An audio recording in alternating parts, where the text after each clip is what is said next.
दोस्तों, स्वागत है आप सभी का आपके अपने चैनल ट्रकी नॉलेज में। मैं हूं नीरज। आज मैं आपके लिए लाया हूं विभाज्यता के नियम का पार्ट 2।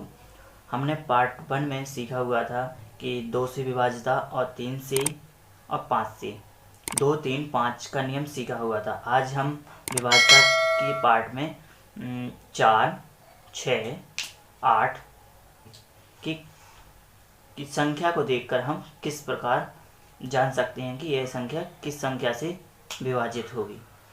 यदि आपने अभी तक विभाज्यता का पहला वाला पार्ट नहीं देखा है तो आप पहले उस पार्ट को देखिए। मैं आपको उस वीडियो का लिंक आई बटन पर दे देता हूं, तो आप वहां से देख सकते हैं। तो आइए हम वीडियो को स्टार्ट करते हैं। तो हमने आज पहला जो नियम है वो 4 से विभाज्यता का नियम सीखना है। 4 से विभाज्यता, 4 से विभाज्यता। 4 से विभाज्यता के नियम में क्या है? सबसे यदि किसी संख्या के दाईं ओर से प्रथम दो अंक शून्य हो या प्रथम 2 अंकों से बनी संख्या 4 से विभाज्य हो तो वह पूरी संख्या 4 से विभाजित होगी। तो आइए हम इस भाषा को एग्जाम्पल से समझते हैं। इससे एग्जाम्पल के द्वारा हम अच्छे तरीके से समझ पाएंगे। जैसे मान लिया जाए मैंने कोई भी एग्जाम्पल लिया हुआ है, ले लिया है 1236। ये 1236 है।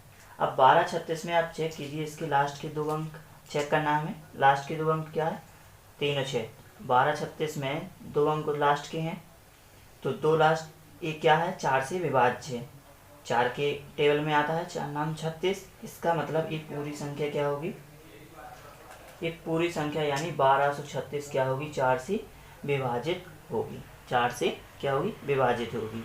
जैसे मान लिया जाए कोई और संख्या लेके देखते हैं हम। जैसे मान लिया जाए हमने ले लिया है यहाँ 46284। आप इसके लास्ट के 2 अंक चेक कीजिए। इसके लास्ट के 2 अंक है क्या? 8 और 4। 8 4 से बने 84। अब 84 4 से विभाज्य है, इसका मतलब ये पूरी संख्या क्या होगी? 4 से पूर्णतः विभाजित होगी। चेक कर सकते हैं अपन इसमें। यदि आप चेक करना चाहते हैं तो इसमें चेक करके देख लेते हैं। जैसे 4 से डिवाइड करेंगे तो 4 3 12, और यहाँ 3 क्या है? 4 से छोटी संख्या है तो यहाँ 0 ऐड करेंगे तो यहाँ होगा 36। 4 9 36। ये 4 से डिवाइड होती है पूरी। इस प्रकार इसको डिवाइड करके देख लेते हैं। 4 एकम 4, यहाँ भी 4 एकम 4, यहाँ 2 बचे हैं तो यहाँ 2 पहुँच जाएंगे तो यहाँ हो जाएंगे 22। तो यहाँ जाएंगे कितने बार? 5 बार। 4 5 20, बचे 2, तो यहाँ गए तो यहाँ हो गए 28। तो 4 7 28 होता है, और 4 एकम 4 यानी जा रही है ना, पूरी डिवाइड होती है। इसी प्रकार हम चेक कर सकते हैं। मान लिया जाए इसमें एक और कंडीशन है जिसमें यदि 2 अंक क्या हो? शून्य हो। यानी मान लिया जाए यहाँ मैंने लिख दिया है 700, तो ये भी संख्या भी 4 से पूरी तरह डिवाइड होगी। यानी 4 एकम 4, यहाँ 3 बच रहे हैं तो यहाँ 30 हो जाएगा। तो यानी 4 7 28, बचे 2, तो 4 5 20। या होती है कि नहीं होती? पूरी डिवाइड होती है। तो आइए हम इसके बाद 4 से विभाज्यता के नियम के आगे हम 6 से विभाज्यता का नियम देखते हैं। इसके बाद 6 से विभाज्यता का नियम हमने लिखा हुआ है। 6 से विभाज्यता के नियम में क्या है कि यदि कोई संख्या 2 तथा 3 से एक साथ विभाजित हो तो वह संख्या 6 से विभाजित होगी। 6 का नियम है यदि वह संख्या 2 से और 3 से दोनों से एक साथ विभाजित होती है तो वह संख्या 6 से विभाजित होगी। केवल एक से नहीं, दोनों से विभाजित होना चाहिए तो वह संख्या 6 से भी क्या होगी? पूर्णतः विभाजित होगी। तो आइए हम इसका कोई भी एक एग्जाम्पल से देख लेते हैं। जैसे मान लिया जाए यहाँ कोई संख्या लिखी हुई है मैंने 47 34, 4734 है। इसमें आप चेक कीजिए, जो 2 से विभाज्यता का नियम क्या है कि इकाई का अंक 2 4 6 8 या 0 हो तो वह संख्या 2 से विभाजित होगी। तो यहाँ आपका इकाई का अंक क्या है? 4 है। तो इसका मतलब ये क्या होगी? 2 से इसकी कंडीशन पूरी होगी, यानी 2 से विभाजित होगी। अब देखते हैं 3 का जो विभाज्यता का नियम है कि इनके अंकों का योग, यानी 4 7 + 3 + 4, यानी योग करते हैं 4 और 7 11, 11 और 3 14, 14 4 18, यानी 18 18 आया, इसका मतलब 3 से ये विभाजित होती है। इसका मतलब यह पूरी संख्या 47, 34 इससे किससे होगी डिवाइड? 6 से डिवाइड होगी। इसी प्रकार हम कोई एक और एग्जाम्पल देख लेते हैं, जिसमें मैंने कोई संख्या लिखी हुई है 27,102। क्या लिखी हुई है? 27,102 मैंने ये संख्या लिखी हुई है।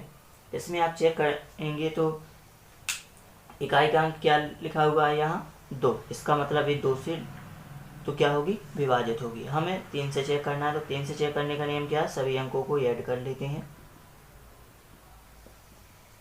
ऐड करने पर क्या आ रहा है अपना? 2, 7, 9, 1, 10, 10 में 0 जोड़ेंगे तो 10 ही, 10 और 2 12। 12 क्या है? 3 से डिवाइड होती है। इसका मतलब यह पूरी संख्या भी कितने से डिवाइड होगी? 6 से विभाजित होगी। तो आइए हम इसके बाद नेक्स्ट विभाज्यता का नियम सीखते हैं, जिसमें हम सीखेंगे विभाज्यता के नियम में क्या है। यदि संख्या के दाईं ओर से प्रथम 3 अंक या तो शून्य हो या 8 से पूर्णतः विभाज्य हो, तो वह जो पूरी संख्या है वो 8 से क्या होगी? विभाजित होगी। तो आइए हम इसको एग्जाम्पल से आपको समझाते हैं। जैसे एग्जाम्पल मैंने इसमें लिया हुआ है 92,824। 92 एग्जाम्पल लिया हुआ है 92,824, ये हमने एग्जाम्पल लिया है। तो आप इसके हमें क्या चेक करना है? लास्ट के 3 अंक। लास्ट के 3 अंक यहाँ हम या तो इस साइड से अपन देख सकते हैं लास्ट के 3 अंक, या दाईं तरफ से क्या देखना है? प्रथम 3 अंक। तो दाईं तरफ से प्रथम 3 अंक यानी इकाई, दहाई और सैकड़ा का अंक देखना है। तो यहाँ 3 अंक क्या है? शून्य तो है नहीं है, तो हम दूसरी कंडीशन चेक करेंगे 8 से पूर्णतः विभाजित है या नहीं है।